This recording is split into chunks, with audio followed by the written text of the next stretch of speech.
Hey guys, you may have recently seen a news story in The Guardian and the Financial Times about how a number of users of social media platforms are actually getting around the visa restrictions in the US by applying for an extraordinary talent visa. These are actually known as the OB1 visas and have been being issued since the late 1970s when John Lennon himself was denied entry to the US, but his lawyer successfully argued that he was a person of talent. Now, why would Onlyfans users want to use this visa? Well, if they can't prove that they have some kind of special ability, they need to prove that they can make money.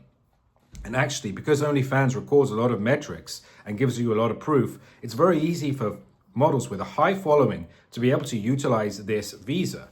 So once they've done that, they can simply show the immigration officer, the visa officer, that they have a number of fans generating a certain number of income, and therefore that they are valuable employees to come to the US. So do you think this is strange that something which was previously designed to be used by entertainers, by artists, has now been co-opted by the so-called influencers? Well, perhaps we shouldn't be that surprised, because what they're doing is simply acting as entrepreneurs, showing that they can have a successful business model.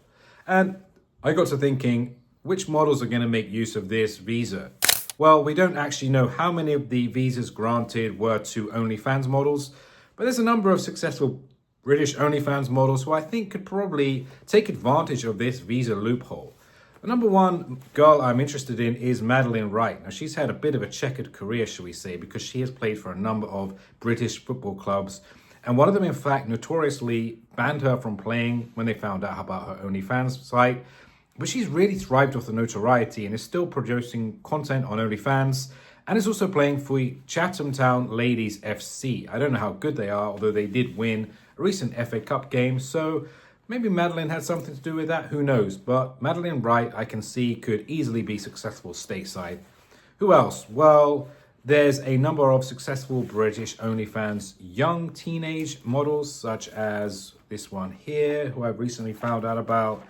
She goes by the name Ashley Whitaker, I think.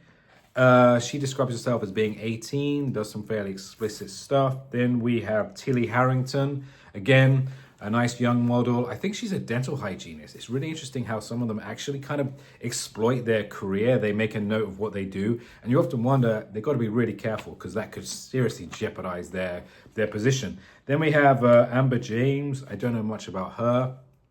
Probably the most high-profile one that you'll come across is Belle Delphine. She's been online active in various streaming sites such as Twitch for many years, done a lot of hardcore stuff as well. I'm sure she has got enough fans, enough followers to make it highly easy for her to travel to the US on this visa.